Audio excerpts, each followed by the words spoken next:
Chapter number 17। Sir जी याद रट्टा लगाने वाली अंडरस्टैंडिंग तो पूरे सेल्स टैक्स की होनी चाहिए। मैं आपको खास तौर पे वो चीजें बता रहा हूं जो क्रैमिंग के पॉइंट ऑफ व्यू से इंपॉर्टेंट है।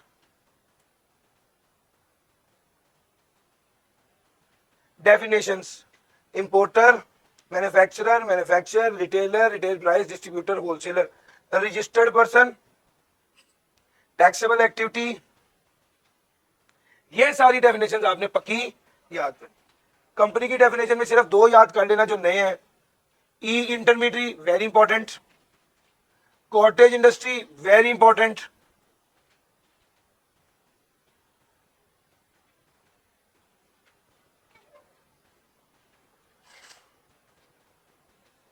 सप्लाई की डेफिनेशन न्यूमेरिकली वेरी इंपॉर्टेंट। अब यहां पर रट्टे से ज्यादा में क्या चाहिए? अंडरस्टैंडिंग कॉन्सेप्ट चाहिए। Value of supply numerically conceptually important, cramming point of view से इतनी नहीं। Open market price, similar supply, provisional sales tax ठीक है। उसके बाद अगर आप आ जाए time of supply, numerically super important है, रट्टा नहीं लगाना, अंडरस्टैंडिंग इंपॉर्टेंट है। फर्दर टैक्स क्या है? न्यूमेरिकली इंपॉर्टेंट है। लिस्ट ऑफ आइटम्स ये मैं आपको पहले बता चुका हूँ, 4-5 याद करने के। अगर वो आपको कह दे कि जी अनरजिस्टर्ड पर्सन में तो 4% फर्दर टैक्स लगता है, किन केसेस में नहीं लगता, तो आपको ये आना चाहिए। अदरवाइज ये भी न्यूमेरिकली ही इंपॉर्टेंट है।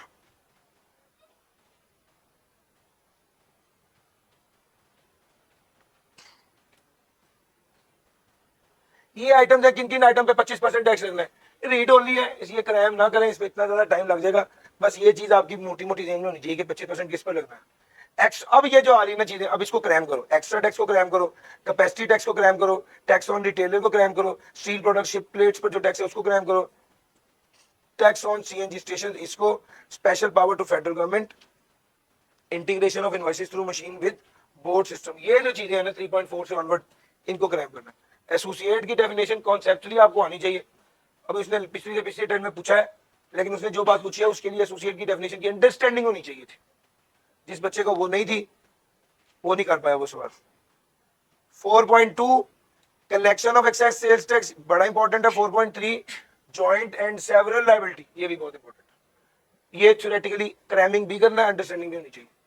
अच्छा जी, जीरो रेटिंग और एग्जाम सप्लाईज, इसका एक सवाल है जो कि थ्योरेटिकली इंपॉर्टेंट है, डिफरेंस बिटवीन टैक्सेबल और जीरो रेटेड सप्लाईज। बाकी ये कॉन्सेप्चुअली इंपॉर्टेंट है और न्यूमेरिकली इंपॉर्टेंट है। अब आ गया हूं मैं रजिस्ट्रेशन पे। हाँ, ये वाला एरिया बड़ा इंपॉर्टेंट है। रजिस्टर किस किस को होना चाहिए, ये सवाल भी इंपॉर्टेंट है। रजिस्ट्रेशन की एप्लीकेशन कैसे देनी है, किसको देनी है, उतना इंपॉर्टेंट नहीं है, लेकिन सर इसमें हम रिस्क नहीं ले सकते। डॉक्यूमेंट्स टू बी सबमिटेड कौन से हैं, क्या प्रोसीजर है रजिस्ट्रेशन का, आ सकते हैं 4 से 6 नंबर का, फिर आपको सारा लिखना पड़ेगा। अच्छा जी, आगे आ गया temporary registration, super important, conceptually भी, रट्टा वाइज भी, न्यूमेरिकली भी। कंपल्सरी रजिस्ट्रेशन सुपर इंपॉर्टेंट, सिर्फ रट्टा वाइज। जिसको ये मैप याद होगा उसको क्रैम करने में बड़ी आसानी होगी। फिर ये change in particulars of registration है, ट्रांसफर ऑफ रजिस्ट्रेशन है। ये छोटा सा कोई केस स्टडी आ सकती है कि जी उसने फलां जगह से फलां जगह कर दिया, आरटीओ भी चेंज हो गया। अब इसके लिए लीगल रिक्वायरमेंट क्या है, तो वो आपको 3-4 पॉइंट आने चाहिए। अगर आपकी अंडरस्टैंडिंग ठीक है, पक्का रट्टा नहीं भी लगा हुआ, तो भी आगे सवाल कर लेंगे। डी रजिस्ट्रेशन किस केस में होता है जी, इंपॉर्टेंट है।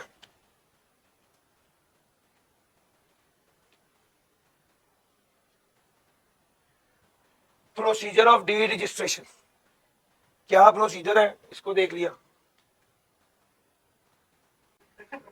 ले सर, डी रजिस्ट्रेशन किन केसेस में होती है, क्या प्रोसीजर है, सस्पेंशन, ब्लैक लिस्टिंग, ये सारा इंपॉर्टेंट है यार, इसमें कुछ भी नहीं छोड़ सकते आप। मैंने आपको ये बड़ी डिटेल में पढ़ाया हुआ है।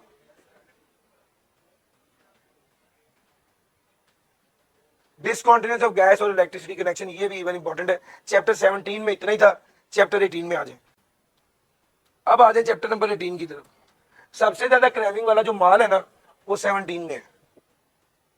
चैप्टर 18 में ज्यादा न्यूमेरिकली इंपॉर्टेंट चीजें, ये सेक्शन 73 है ना बेसिकली, ये भी न्यूमेरिकली इंपॉर्टेंट है। न्यूमेरिकली इंपॉर्टेंट है ये चीजें। Change in the tax rate, शायद ये थ्योरेटिकली इंपॉर्टेंट हो जाए, इसको याद कर लीजिए। Time of payment, mode of payment, इसको याद कर लीजिए। आउटपुट टैक्स की डेफिनेशन उम्मीद नहीं है पूछता है। Debit note, credit note purely numerically, numerical part और न्यूमेरिकली इंपॉर्टेंट है। बता डेबिट नोट के पर्टिकुलर्स और क्रेडिट नोट के पर्टिकुलर्स उसमें क्या क्या चीजें आती है, ये इंपॉर्टेंट है, इसको क्रैम करने की जरूरत है। इनपुट टैक्स कब क्लेम करना है, न्यूमेरिकली इंपॉर्टेंट है।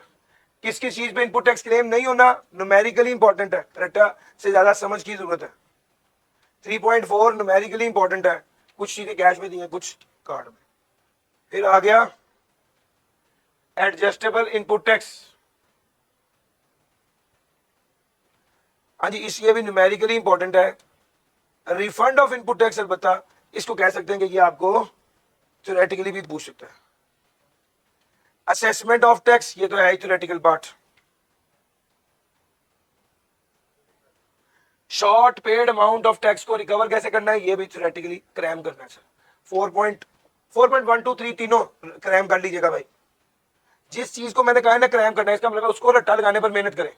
जिस चीज को कहा है कि न्यूमेरिकली इंपॉर्टेंट है, उसको समझने पर मेहनत करें, रट्टा लगाने पर बहुत ज्यादा टाइम ना लगाएं। अच्छा जी, तीसरे नंबर पे आ गए चैप्टर 19, रिटर्न वाला पार्ट। नॉर्मली रिटर्न असेसमेंट उससे पूछना होना, वो सेल्स इनकम टैक्स का पूछता है, इसका नहीं पूछता।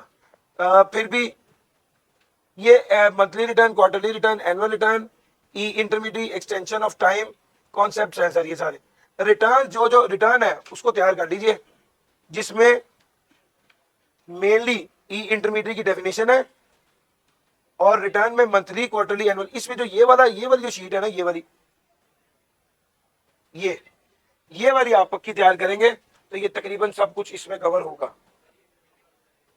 वो पहले वाली कर ले। यस, रिकॉर्ड नॉर्मली वो इसमें से नहीं पूछता, रिकॉर्ड वो इनकम टैक्स में से पूछता। अगर पूछना हो तो रिकॉर्ड में क्या क्या चीजें हैं, कुछ ना याद हो तो जो सेल्स टैक्स रिटर्न के सवाल करते हैं उसमें जो जो चीजें वो तो लिख सकते हैं ना तो यार। इनवॉइस की डिटेल, परचेजेस की डिटेल, टैक्सेबल की, एग्जाम की, जीरो रेटेड की, बहुत सारी चीजें। फिर आपके पास आ गया इनवॉइस में क्या क्या चीजें होती हैं। हाँ, रिकॉर्ड कहाँ रखना है ये चीज आपको पता होनी चाहिए, और रिकॉर्ड कितने साल तक रिटेन करना है ये आपको पता होना चाहिए। फिर access to records, audit of record of sales tax. Income tax के वाले से ये सवाल आता है, सेल्स टैक्स के वाले से नहीं आता। अगर आपको सेल्स इनकम, ये एक बार सेल्स टैक्स, अगर आप एक बार वो वाला आपने याद किया हुआ, इसको पढ़ेंगे तो इसको दोबारा से याद नहीं करना, इसको रिलेट कर लें उसके साथ, तो बहुत थोड़ा कुछ होगा जो आपको याद करना पड़ेगा। ड्राइंग ऑफ सैंपल क्लेम कर लीजिए, ड्राइंग ऑफ सैंपल क्लेम करें। और ये कॉन्सेप्चुअल न्यूमेरिकल बात है जो इंपॉर्टेंट है ट्रांजैक्शन बिटवीन एसोसिएट। मैंने आपको एक एक टॉपिक को लहदा बता दिया, मेरे मुताबिक जो जो इंपॉर्टेंट है उसको आपने क्लेम करना है। एंड मैं फिर भी यहाँ पर एक असम्पशन जरूर है मेरी, ये आपकी अंडरस्टैंडिंग थ्रू आउट थॉरो होनी चाहिए। मैंने आपको कोई चीज छुड़वाई नहीं। दूसरी बात, आपका सबसे इंपॉर्टेंट बात है कि भाई अगर सवाल आ गया है और आपको उसका कुछ कॉन्सेप्ट है तो आपसे ये एक्सपेक्टेशन मैं जरूर रख रहा हूँ कि भाई उसमें से 10 में से 10 या 9 ना लो, लेकिन उसमें से 6 तो लो। तो मेरी बात समझ आ रही है? क्योंकि जो सवाल आपको नहीं आते और आप हल्के हैं उस सवालों में, उसमें से आप 6-7 ले लेंगे तो इंशाल्लाह जो आते होंगे उसमें से 8-9 लेंगे तो ये एक पासिंग कॉम्बिनेशन बन जाएगा। डन हो गया सर जी? अगर मैं आपको कहूँ कि आप सारी किताबें याद करें तो ये एक अनरियलिस्टिक बात है। मैं उस हिसाब से आप लोगों की कन्वीनियंस को देखते हुए जो जो चीजें मुझे इंपॉर्टेंट लगी मैंने देख ली। हाँ, एक बार पास पेपर कल सारे देख के आएंगे आप सारे लोग, उसके बाद आप मुझसे आगे कल पूछेंगे कि सर जी फलां टॉपिक तो आपने कहा कि ग्रैम ना करें लेकिन ये पास पेपर में आया हुआ है। ठीक है, वो कल फिर आपने आगे मुझसे ये बातें पूछ ली। डन हो गया? नहीं सर, आज के लिए इतना ही था। Thank you ji.